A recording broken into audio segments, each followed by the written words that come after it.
you know you've got something powerful, because the fight or flight system in our body, it's one of the most complex systems outside of, I believe, the immune system that we have, that controls our mind and our blood sugar and the availability of energy. It controls the gut. It has all of these systems to open and close availability of the sodium, potassium pump channels in the brain. Like, it is such a complex system that if you've got a natural substance on earth that can plug into that system, and not on one side, but both sides, I knew I had found an answer. And it seemed so impossible. I went through 5 years of that hell of trying to get off of that drug. And when I realized I couldn't live on it, because I would become completely disabled on it and need help, daily help, to survive and function, and I couldn't get off of it because of the syndrome and the intensity, I knew that there was no living anymore. And I didn't want to be that kind of burden to my children. And I became suicidal. I planned it. I gave myself 3 months. Mescaline and the Amanita, it's not like DMT or psilocybin, where it's bright colours and fractals. It's a totally different kind of experience. So maybe if you want to compare microdosing of Amanita to psilocybin and then a full trip. And then they will help you remember how important ritual was, how important drums were, how important being barefoot on the ground is, how important the sun is, how important fire and conversations with fire as a living entity are.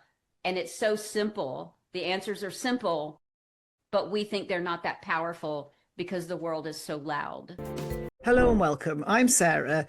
The theme of today's video is about reconnecting with nature and spiritual practices for personal growth and also physical and mental healing. My guest today is Amanita Dreamer, who's an expert on the Amanita Muscaria mushroom, and she's known for her pioneering work in educating the public and others on this ancient mushroom.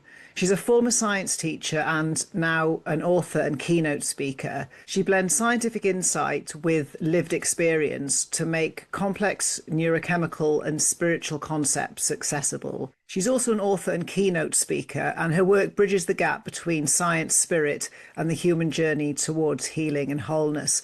So I'm very glad to be able to do this interview, because she fitted me in at very, very short notice. Welcome to the channel, Amanita Dreamer. Do you want to introduce yourself and tell people a bit about yourself, what you specialise in, and your really interesting health journey? My name is Amanita Dreamer, and I became Amanita Dreamer about 6 years ago. I was on benzodiazepines for severe anxiety disorder, panic attack disorder. And after about 5 years on that drug, I started having such serious memory problems that it was starting to affect my life negatively and affect my children, and it concerned me. And that's when news came out that those benzodiazepine classes of drugs do cause dementia. And I decided to get off of them. And that's when the actual hell of my life started. And I tried to do what my doctor said, which was really egregious and harmful. And that was to try to taper off the highest dose of Klonopin after 5 years of daily use in 2 weeks. And of course, that sent me into being completely debilitated. And that's when I found the Ashton protocol. And I was able to get down in 9 months to what should have been a very manageable dose that should have been easy to get off of. But the syndrome that happened, the intense pain, the nightmares, the lack of sleep, the zaps, and just the intense insanity and pain that is hard to describe was so bad that I would have to go back up to relieve myself of it. Not that I can't handle it, I could, but when it builds on itself and your inability to sleep because you're living in a state of terror, sheer terror, and your body is in spasms and the intense pain of it, you can only take that for so long. And if you call a doctor or try to get help, they just say, oh, well, you're doing something wrong, take the drug. And, of course, they victim blame or patient blame. So I went through 5 years of that hell of trying to get off of that drug. And when I realized I couldn't live on it, because I would become completely disabled on it and need help, daily help, to survive and function.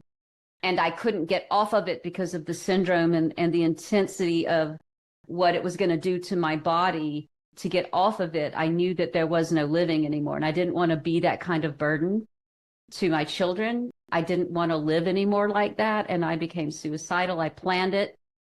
I gave myself 3 months. I got my affairs in order. I knew how I would go. I said goodbye to people that I loved, although I didn't let them know that I was doing it. And I didn't cry out for help because I didn't want help. I wanted to leave. So I was very silent and stealthily moving about to create that for myself. The day before I was to leave the planet, I heard a voice call me to the forest. Never had that happen before. And it was very resolute. And it said, well, if you're going to leave the planet, you need to come say goodbye to the planet you're leaving. And I left my yard and went out into the woods. And almost immediately there was this beautiful bright mushroom. And it stopped me in my tracks. And I picked it. I said out loud, oh my God, what are you? And I came back and I researched it, found out Amanita Muscaria. I, of course, saw the deadly, toxic, harmful, that beautiful thing right there. Yes, that you're holding up. And I was like, oh, too bad that it's so deadly. And I was curious as a scientist, what's the toxin, right? We always want to know, what's the toxin? What's the method of death? And I looked it up. And when I saw that it hit the cholinergic receptors and the glutamate receptors, I'm like, that's not a toxin. That's not how you die. That's not how nature creates deadly substances. And then I saw it converted to muscimol and it hit the GABA receptors. I'm like, what's it going to do? Like lull you to sleep for the permanent sleep? Like that's not how those kinds of substances work. And when I realized it was affecting the same system that benzodiazepines do, only it had the two sides of the system in it, the upside of fight or flight, the pay attention, and in extreme states, be able to run, save yourself, fight. But it also had the calming side of the fight or flight system in our body, the GABA side. I mean, I was blown away because if you know biology, the way scientists know biology, if you find a substance that is that complex, that has those medicines in it, you know you've got something powerful because the fight or flight system in our body it's one of the most complex systems outside of, I believe, the immune system that we have that controls our mind and our blood sugar and the availability of energy. It controls the gut. It has all of these systems to open and close availability of the sodium, potassium pump channels in the brain. Like it is such a complex system that if you've got a natural substance on Earth that can plug into that system and not on one side, but both sides, to me, I knew I had found an answer. And it seemed so impossible that one, nature would have something like that, that two, I would find it the day I was going to leave, and that three, I needed it that desperately, that it seemed impossible. It seemed like this was not, I was checking my own sanity in that moment that I had found something like that, because certainly everyone already knew it existed. Why then was it online as being deadly and dangerous? So I went out to go get more, and I did. I found probably as many as you're hanging on to right now. Okay, that's like the most sort of, oh my goodness, story. So do you want to now tell people the next part of the story? Because you're one of the world experts on the Amanita Muscaria and you're very highly regarded amongst people in the mushroom world. So do you want to walk people through how it works and how it can be accessible to, say, a lay person, because not everybody lives where they grow, and also other things that you did for your healing journey, because there's a lot more to you than just the mushroom, because we were going to talk about some spiritual practices that you found really beneficial.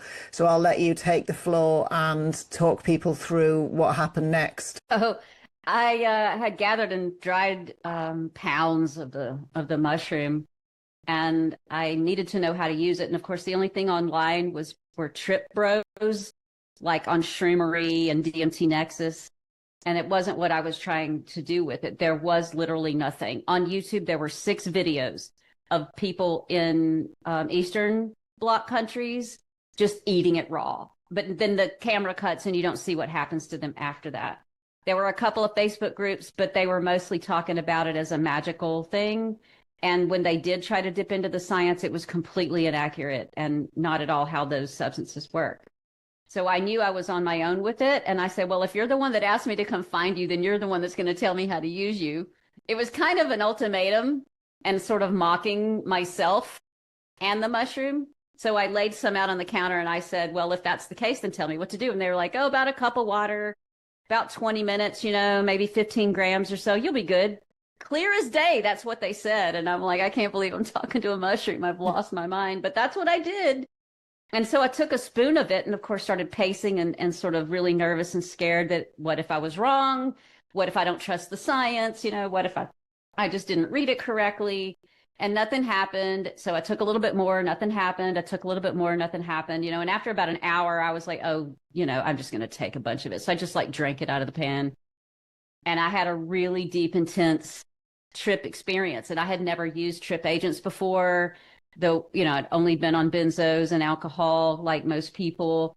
And I was too afraid of, the media and marketing about trip agents, and that being out of control and totally having to give yourself up to another substance and what it would do to me.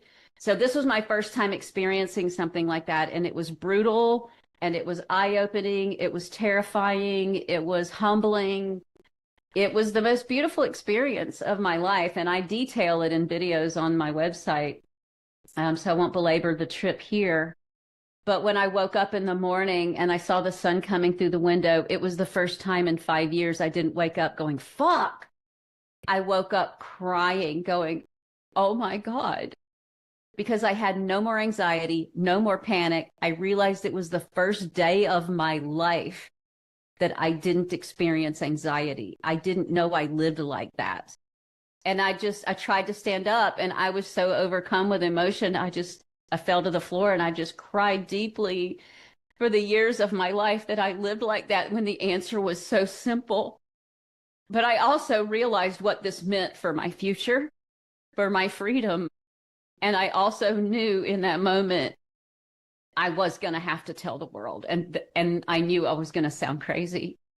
And I asked the mushroom about it. Of course, you just do it like in a thought.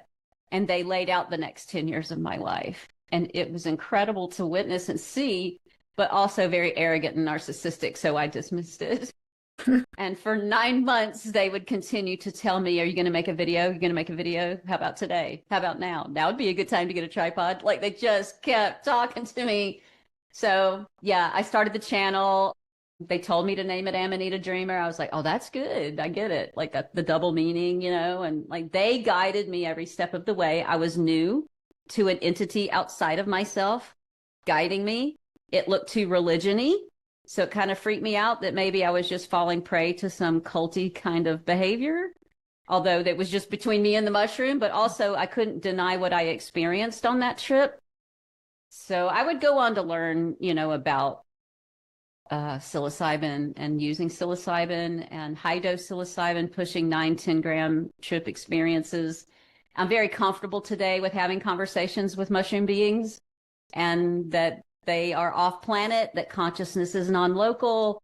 I can go into a lot about the weird beliefs that I have now, but I think among those of us who are healing from severe PTSD and trauma,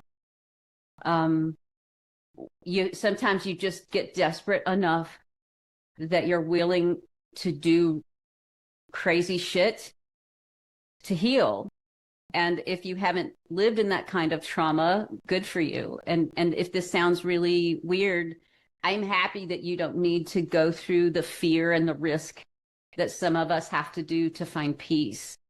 But also I wouldn't trade it for the world, because I do believe now that our natural state of being is using things like datura, ergot, DMT, ayahuasca, mushrooms, and psilocybin.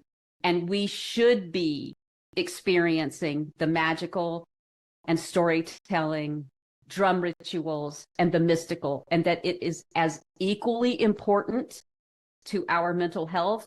Cohesion is species and our experiences being human as eating and taking care of each other.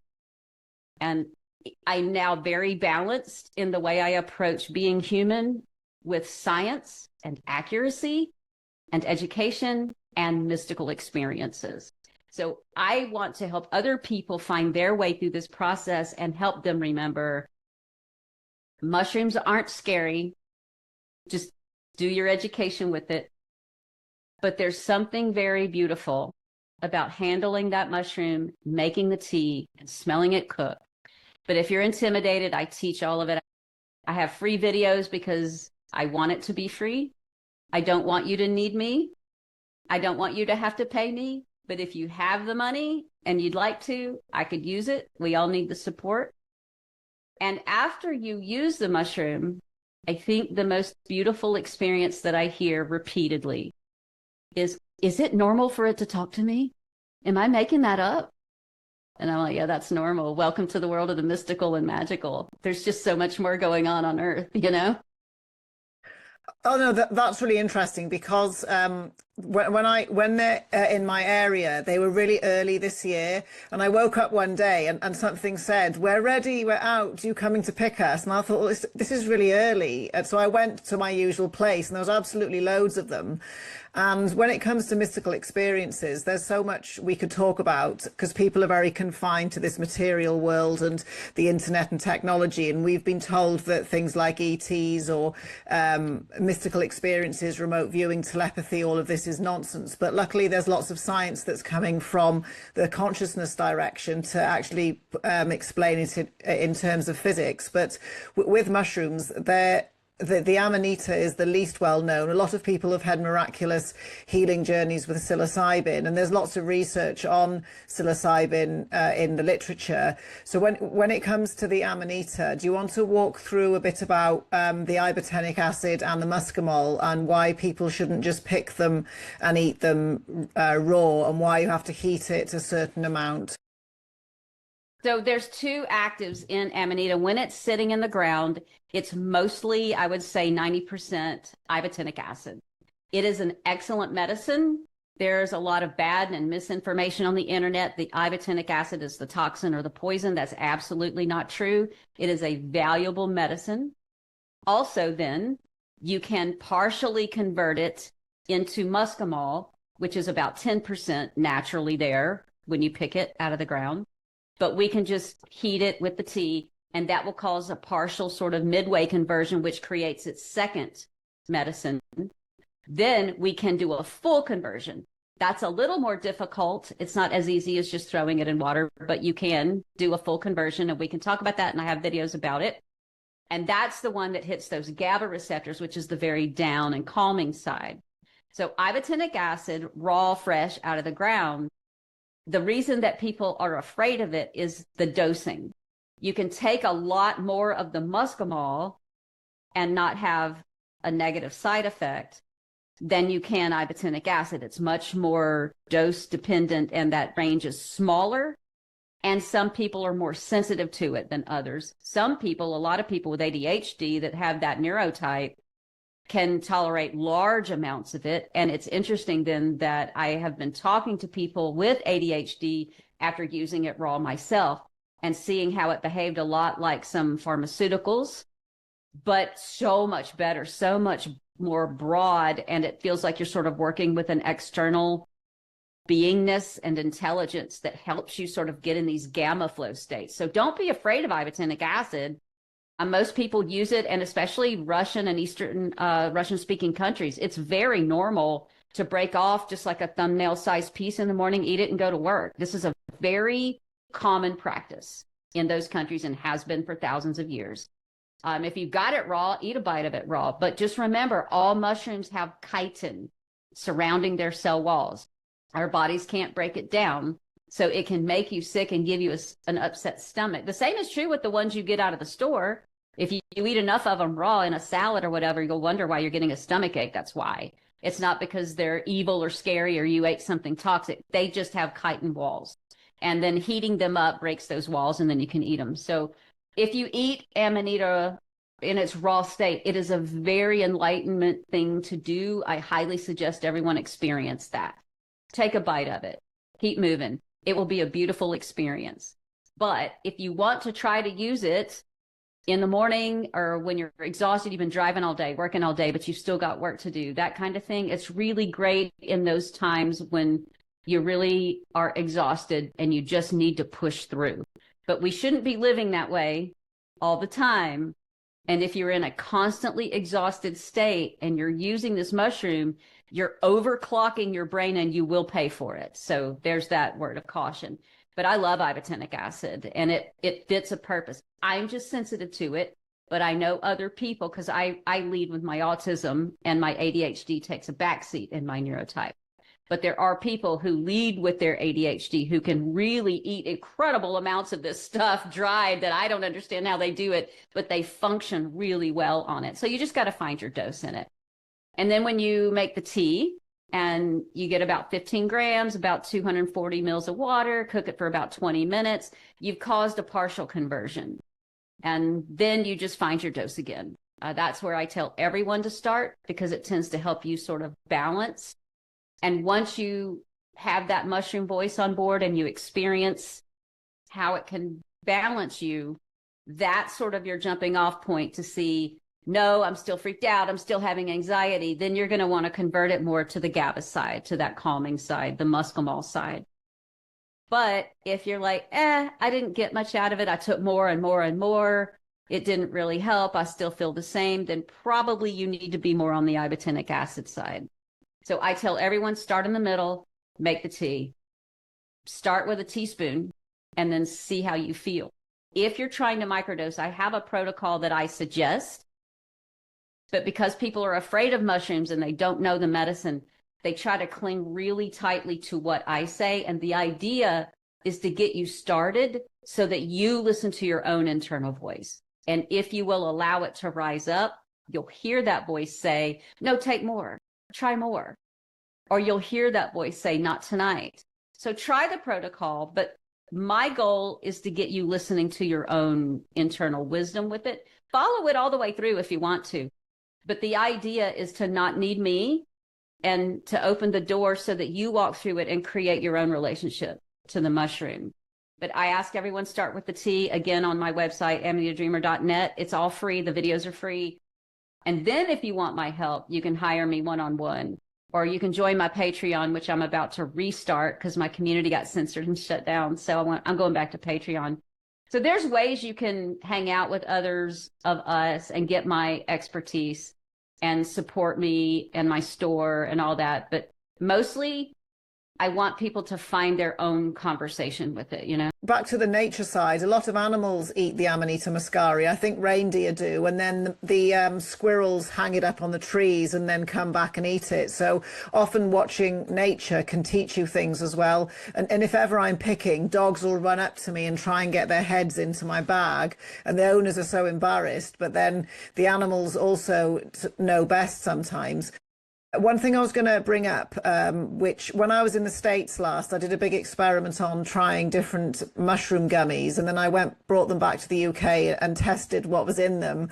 And like, it's like really bizarre. But anyway, you can get Amanita muscaria gummies, and I would strongly advise to stay well away. But also some of the other gummies, there's a form of psilocybin that is legal, but then they had all sorts of other things in them which wasn't even legal in the first place. So often when people hear something like lion's mane or whatever, they'll be like, oh, I'll just go out and get some gummies. So could you walk through the problem with the gummies? Because sometimes it's actually synthetic muscimol in there anyway, and it's got nothing to do with the original mushroom, because again, there's lots to be said about eating the whole plant, not just thinking, oh, I'll be really clever and extract one compound out of something. You want the full spectrum of the Amanita. That's perfectly said. That's it. And the problem, because they came to me, I did a lot of corporate consults, and they didn't like it when I said, well, if you're going to make it shelf stable, this is what you're going to have to do to extract what you're trying to do. And it's going to be very irresponsible if you're just trying to grab ibotenic acid and not convert it properly. And you're going to have to label whether you're converting it or not. And they mostly just sort of dismissed me as not knowing what I'm talking about, or just saying, do you know how, financially that's not feasible and we're not going to do that. And all of them ignored me and went on to make these products that were extremely harmful. And they did a lot of harm to the mushroom, and our FDA started coming down on it and cracking down on the sales of this stuff because it was harmful, because they were putting incredibly high amounts of ibotenic acid in these things without labeling it as such.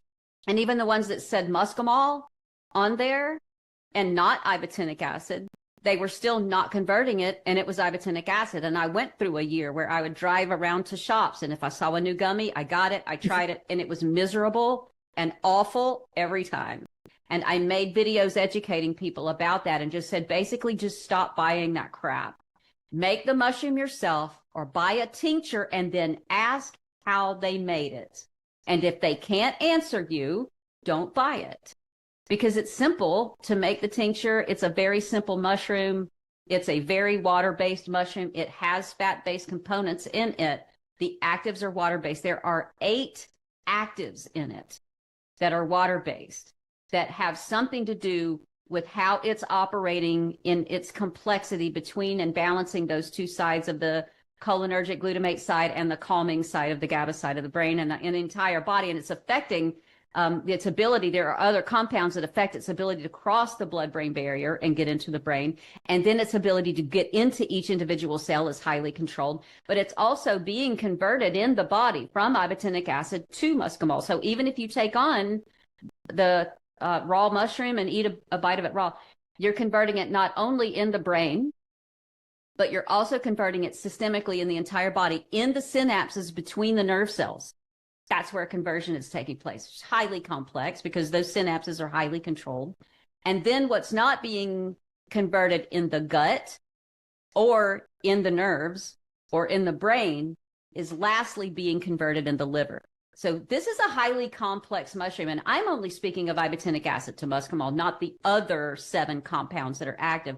And then that's not talking about the other 25 known compounds, some being fat-based, some that are going to hit the ACE2 receptors, which control inflammation. But I believe there are many many compounds in the mushroom controlling inflammation, because we are learning inflammation is a entire systemic thing that has to do with connective tissue and potential nervous system disorders and immune response and gut response. So when I say this mushroom is complex in the way that it's plugging into the body, I believe we won't learn how complex it is because we still don't understand the complexities of the human body and how inflammation is controlled. But we can also use this mushroom topically. And that should not be a thing because the compounds are large. They should not be able to cross the body, but the skin, but they do. And I make topical compounds for pain. I can't claim that it will stop pain because my FDA will come after me for practicing medicine without a license. We don't even know how it's crossing the skin. I made it because I had shingles and was in an intense amount of pain and nothing topical was working, and this worked. I made it because of the nerve damage that I have from benzodiazepines and coming off of those. It's the only topical thing I've ever found that actually works. People try to make that same thing with alcohol, but again, it's a very weak extractor. Ethanol is a very weak extractor. It's better to make oil-based compounds for using it topically. Don't make an oil-based compound and then take it because you can get food poisoning that way. So unless you know what you're doing to kill bacteria but not kill the actives, please don't use oil-based compounds orally. I just wanted to say that. But it's very complex, and I don't believe there's anything wrong. If you are desperate and you need a very specific medicine and you want to try to isolate it because you're in an emergent state, which is why if you go to the emergency room, sometimes modern medicine is what you need. But long-term, with the complexities of the human body and the complexities of fight or flight system and the complexities of pain, nerve damage, tripping, spirituality, PTSD, the fact that the entire body feels the damage from trauma. When you're talking about complex systems, you need complex medicine. And this is that. And so let it do its job. And it's such a simple way to use it because while it is biochemically complex. It is chemically simple and very simple to use. And we don't need to try to make it difficult to use. It's easy to use. You can take a bite. You can make a tea and drink it. You can convert it, and you can use raw milk or milk and yogurt to do it. I have vegan ways, which are harder. And that's it. Like, it's just a really simple mushroom to use because it wants to get in our bodies, not only to help us heal, but to experience the world through human eyes. Yeah, that's so interesting. You said that at the end, because when I did the Alchemy of Prague retreat with Paul Harris and Roger Green, they literally said mushrooms just can't wait to get inside us because they want to experience. And these are sort of really serious physicists as well, talking all about the mushroom in the same way that you did. But I also completely agree with you that people have to sort of try it out themselves. And your website, because I've followed you for ages, it's all laid out nice and simple for people. I just wanted to add, this is something when I was first starting out, you know, when you take too much, I once had one of those Groundhog Day experiences, you know, when you get stuck in a repetitive loop. But luckily I was in my bed. So all that happened was I sat up and went, cock-a-doodle-doo, and then lay back down. And I just did that about 20 times. And I kind of knew what was happening and just thought, this is really, really weird. But that's kind of an example of when you've taken too much, because I was going to also bring up the panther cap, because there you can sometimes find a panther cap in the UK, the brown spotty one, and then that's something that looks like an amanita for some people because it's brown, and some amanitas can be quite dark red, and some of the amanitas can be yellow or orange. So what's your thoughts on the panther cap, or is that something you'd recommend people not to go and play with because it's got the same compounds in it, just it's way, way, way stronger? It's got some other compounds too, like stizzolobic and stizzolobinic acid, and a lot of compounds we just don't even know yet. But I love it. It's not a beginner mushroom. It does have the same muscaroids in it, and in much higher concentrations. It's got its place, and I have videos on how to introduce yourself to that mushroom and get started with it. But it's definitely not the beginner mushroom, but it's got its place. And the Amanita, to me, feel like two masculine energies. The two sides of it have Thor and Loki energy to them, and the overarching feminine energy in it that is a more Mother Earth energy to it. Whereas Pantherina feels like a grandfather sort of entity to it, a very wise sort of masculine. And I'm not one of those people that believes in human femininity and male masculinity sides of things, and that people are just people. And I don't ascribe to femininity, and I'm very not feminine. So when I say masculine and feminine, I'm talking about personality traits that come through very strongly in these things, where there's a very joking, jovial energy and a very harsh time to listen and learn energy, but a very loving, overarching energy in Amanita. And what we think of as the wise man, grandfather man, gray man on the mountain is what comes through in Pantherina. However, I want to say, when you said you took too much, thought loops and experience loops are absolutely very deeply important parts of transformation and change and healing. And I feel like you took exactly what you needed to take. And it's very common to get in these. And if those of you who are thinking about taking a tripping agent and a spiritual agent like this, it will happen with psilocybin. It just happens in your mind, and especially when you get into the higher doses. And what's happening is when you get in a loop, your body and your spirit are stuck in something that you're trying to heal from. And the same thing happens in psilocybin, except it's playing out as a story, potentially, where they're narrating a story or you're living something. Whereas in Amanita, you'll loop through it because your body, your mind, your heart, your soul, your being is trying to understand, but why did it happen? Why did it happen? Why did it happen? And if you, instead of being like humored by it or being scared by it or freaking out because you don't have control and you're going to be stuck for eternity, if we can remember that these are conversations with these agents, it's not a sit down, we're going to do things to you experience. It's a conversation, and they want to work with us. Ask that thought loop, ask that loop, what's happening now? And you will get the answer. And a lot of times when you ask and you get the answer, many times that loop will end. And so I was stuck in a loop in my kitchen, just trying to get a glass of water in the middle of an Amanita trip. And I would get the glass and it had water in it right out of the cabinet. And I'd go to drink it, but there was no water. So I'd go to put water in it, but it was full. And I'm like, oh, good. And I'd go to drink it, but it was empty. And so then I wouldn't have the glass. So I'd go back to get the glass. And this probably went on for, I don't know, 3 to 4 minutes. And I'm like, oh my God, I just want some water. And then I remembered to stop and ask, what's happening? And they said, you've been getting the water for other people your whole life. Maybe you just need to breathe and just get the water for yourself first.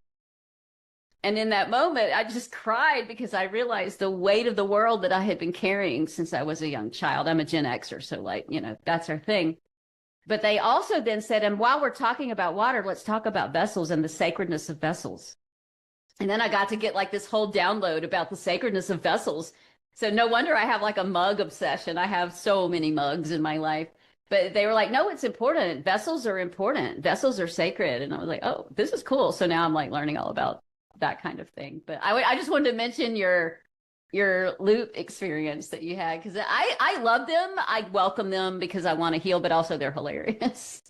Yeah, definitely, because mushrooms definitely have a sense of humor. But also back to what you were saying about the male and female, I think it's sort of like the yin and yang, or the lunar and the solar cycles. And also, I think, would you describe Pantherina a bit like like mescaline and the San Pedros, because they're a very sort of grandfatherly kind of psychedelic. Because I grow those as well, like I've had them for years and years and years, because the mescaline and the Amanita, it's not like DMT or psilocybin, where it's bright colors and fractals.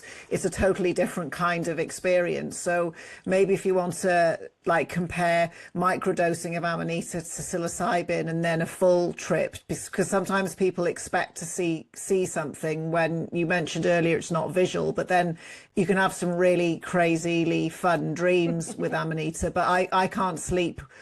I haven't used psilocybin for ages, even though the Liberty caps are growing now. But I also find that Amanita is really helpful for sleeping, especially if I have to travel or whatever. And there's always a really interesting dream. So with Amanita, what's different between it and psilocybin? People want to know that a lot. Amanita wants you to be deeply human.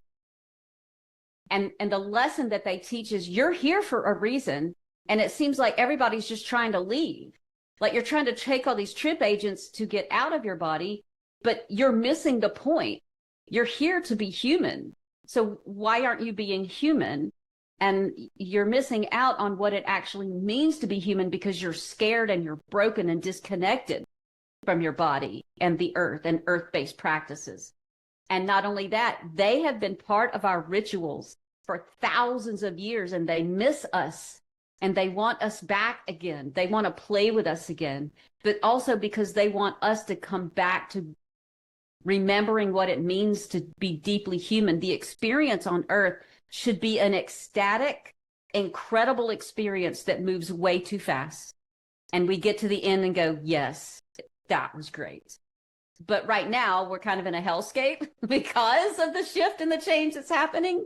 And that's why I believe we need these medicines now more than ever, because it can get really simple when the tools that they are using tap into our nervous system and can hijack it, that we learn how to get back into our bodies and ground and remember the divinity and what exists here and how to tap in here so that we are no longer susceptible to all of the stuff that's going on outside of us while we are moving through a massive shift.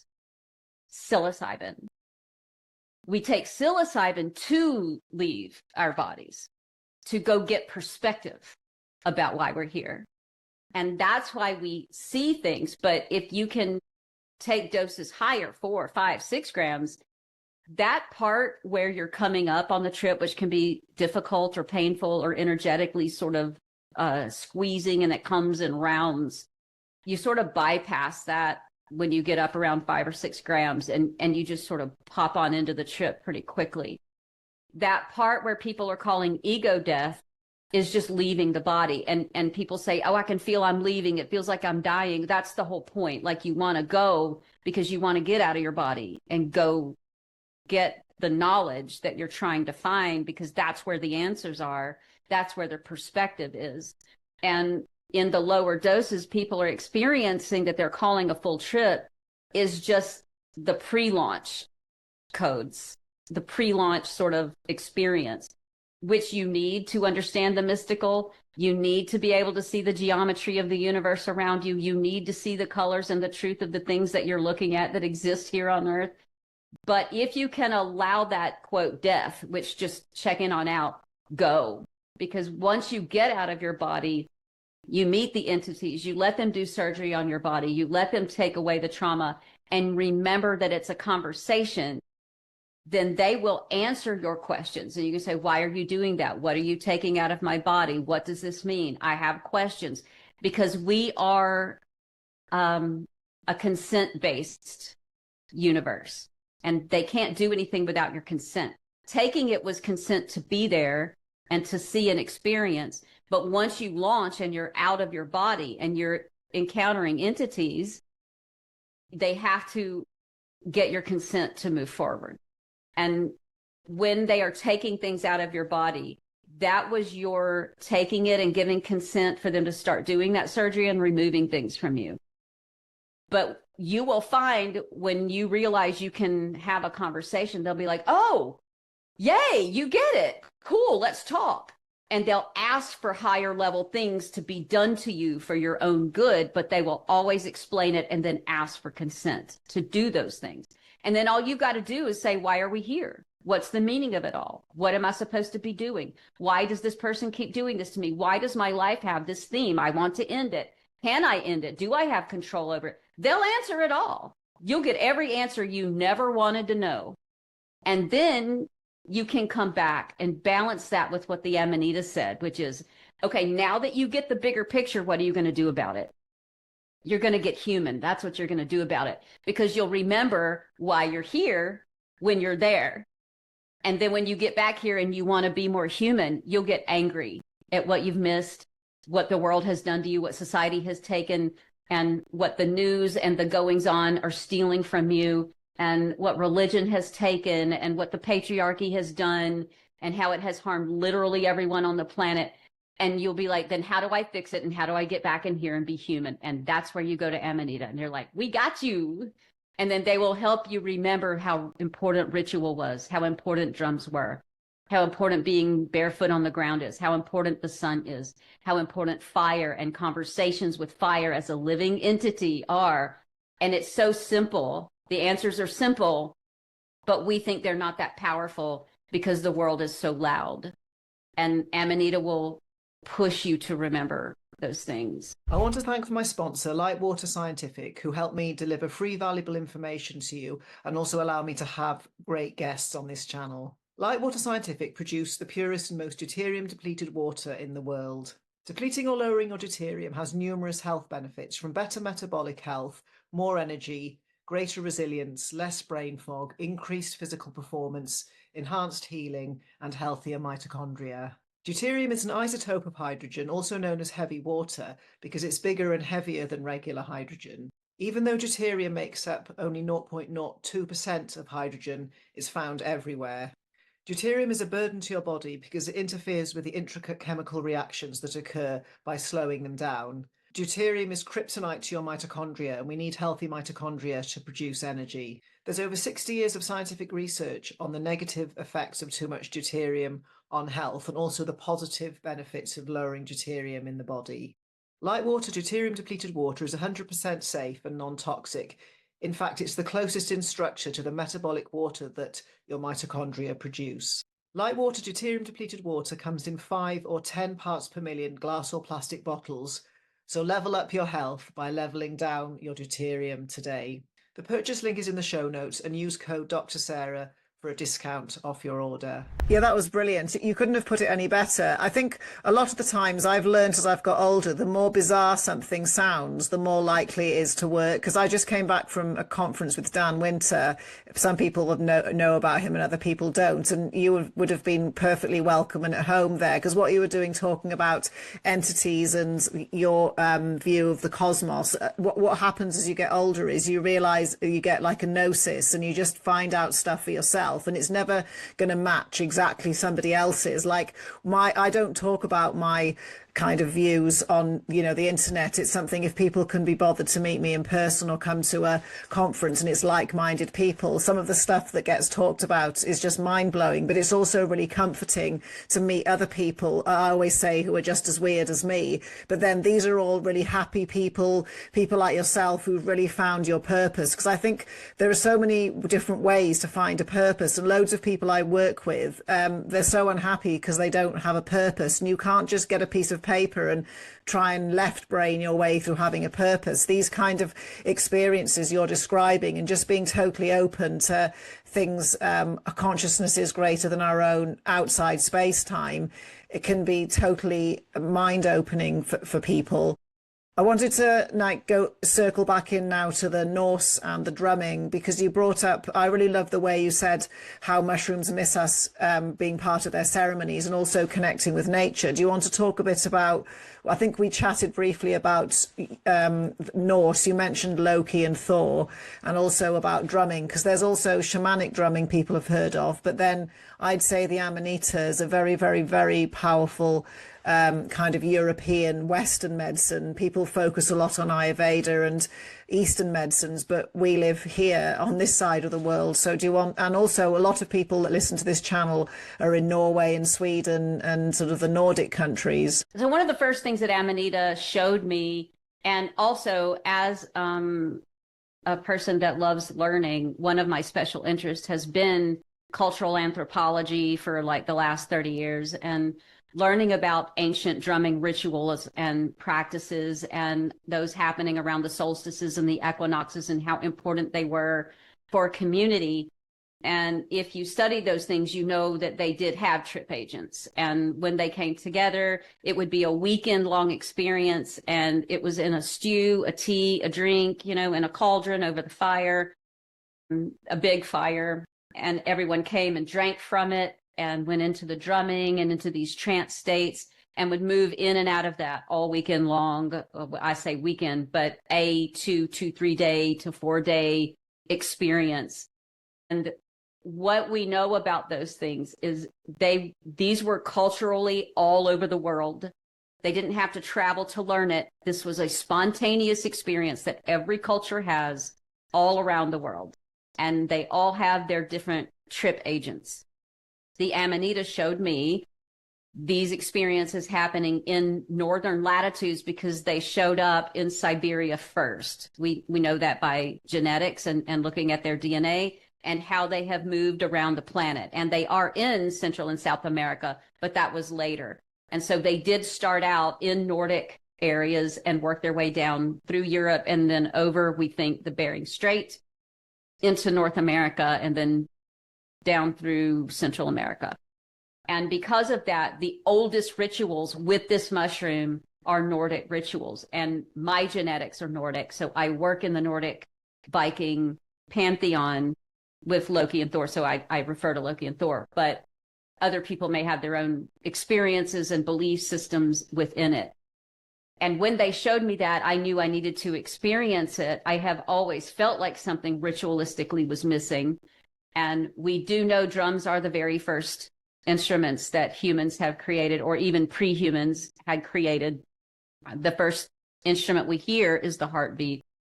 And we know that trance states exist. We are trance state beings and can easily get into trance states because these are important states for our mental health, our spiritual health, and for transformation. And it sounds weird, but we are connected to the solstices and the equinoxes. And we are more susceptible to being put into a trance state during those celestial events. I don't know if it is something that is happening energetically that is happening because of the sun and its alignment to us on the northern hemisphere and then on the southern hemisphere, and it is a direct causality, or if it's genetic because our ancestors for so long had been ritualing with trance states at those times. Either way, though, if you want to know, those are both explanations, but they are absolutely true. That if you want to be able to learn the most, get the most, manifest the most, create a destiny the most, heal the most, learn the most, if you optimize your trance states for solstices and equinoxes, you're going to get the most out of it and more easily go into those states during those times. Then, if you want to use drums, drums will put you in a trance state even without those celestial events. Without drums, if you want to dance, move rhythmically, you'll go into a trance state because your body is primed to do that. Without drums or movement, if you take a trip agent, you will go into a trance state, even in low doses. But if you come together with other people and you move together, you will go into a trance state. But if you put all of these things together, something very beautifully human happens where you go into these transcendent states, even at low doses of Amanita. Again, because of genetics, because of our past in doing this, and because we are trance state beings, and this is a very human experience, but it's also healing, therapeutic, and important to stay mentally healthy that we are doing this on a regular basis. Because we're primed for it, it's just a very easy thing to do. And so I travel and I host low dose drum ritual trance state experiences with the mushroom and drums. And it's, to me, if I didn't do anything else, if I quit writing books, buy my books, and if I quit doing podcasts and educating and speaking engagements, the one thing that I would never want to stop doing are the drum rituals. They're so deeply human, and watching other people experience these trance states and how transformative they are is probably some of the best experiences of my life, I think. Oh yeah, everything's experiential. That for a lot of people who are listening to this and might be thinking, what on earth are those two talking about? You have to feel things in your own mind and your own body. And like I keep saying, the more bizarre or ridiculous something may sound according to the conventional media, the likelihood it's hiding a really important, deep truth. For example, the Amanita being a poisonous mushroom. So just to compare your life now since discovering the mushroom or it discovering you, what kind of job and life and did you have before it versus what you do now? Because I'm always talking to people about finding their mission and their purpose, and it's nice to have somebody like yourself on who could compare two totally different lives. I want to say real quick, everyone has experienced trance states because we're human.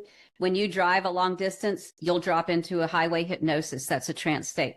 If you sing at the top of your lungs in a car, you've dropped into a trance state. If you go to people that go to religious experiences, those are trance states. And if you go to a rave, I believe raves and EDM and light shows are the modern equivalent of these ritualistic experiences. And it's why people love them and want to go to them. These communal trance state experiences are so deeply human. And I feel like people miss it. So everyone's been in a trance state. Oh yeah, even definitely. If they think they haven't. Yeah, and also when I used to teach Pilates, people used to go into a trance. So there's just numerous ways to get into trance states. And I think it's something that people forget. Like there's loads of people who've been driving and all of a sudden, oh my goodness, I'm at my front door. How did I get here? But like you said, movement's really important, connecting with nature, connecting with other humans, all sorts of things put people in a trance. And you cover it in lots of your other podcasts, in your literature, because I've been on your website and I'll link it in the description along when people can find it. It's really easy to navigate as well, because we have to wrap up soon, because we did all of this really impromptu, because I know you're traveling and I wanted to get this out because we're in the Amanita season and it's like a special edition. for people, like one of these episodes of what the hell are you going to learn, as in, because I just think it's really important to people should be more open now to all of the things you've been talking about. And you're also a very seasoned speaker on this subject. Okay, our purpose. Before I found Amanita, I was a victim of the whole productivity thing, struggling to pay the bills and all of the things I'm supposed to do. And I thought that because I'm science educated, anything mystical and magical that can't be proven is, to be debunked or whatever. And it's people being mentally ill and they're just looking for meaning, when you can find your meaning by going and getting therapy. And clearly that wasn't working. I was clearly very broken. I knew something was missing. I knew it wasn't right to spend my life working somewhere, punching a clock and being miserable all day, every day, and sleep deprived. I could feel there was no meaning in my life. I knew it wasn't supposed to be like this. And because I was undiagnosed autistic, and because of all the gaslighting and all of that stuff, and because I was so disconnected from my body and who I am, which is the whole idea, I lived in a constant state of anxiety and panic attacks, which I think most people are living in, that are living on that construct. And I wound up on those drugs, and then I wound up so very broken and suicidal. And now with the earth changing the way it is, and the lack and the fear and the job loss and the homelessness and the struggle, I feel like that's only getting worse right now while we go through this shift. And I wish that people could understand that's not how we were supposed to be here. And I don't have an answer for you listening individually, because that answer is found through your own journey. And when you start using these extremely intelligent beings and inviting them into your existence, and you're willing to suspend disbelief and walk into what you're getting, the answers will unfold in front of you. And I heard that analogy, like if you're trying to go down the stairs in the dark with a flashlight, you will illuminate the next step. You may not see the whole hallway and the whole staircase, but you may illuminate the next step. And that's sort of the journey, and each one of us has to answer it for ourselves. I got here after 6 years of saying yes and being brave. Courage is your currency here. And then being willing to say yes through that courage to the next thing that seems insane, you will slowly build a life where you're like, oh my God, I've wasted so much time. I've got so much to do here. Oh, that's great. When you did science, what kind of science was your education in? Because it's kind of massive. Because I was going to guess biochemistry, but it could be anything. I started out in biology, I went into sports medicine and kinesiology. I expanded there into cell physiology. And then I found chemistry, and then I found physics, but I was about to run out of financial aid. So I had to actually focus on something. And I was going to go into nuclear physics, but I found out that was mostly going to be radiation therapy. And so then I was going to go to medical school, but then I found out I would never be home to raise my daughter.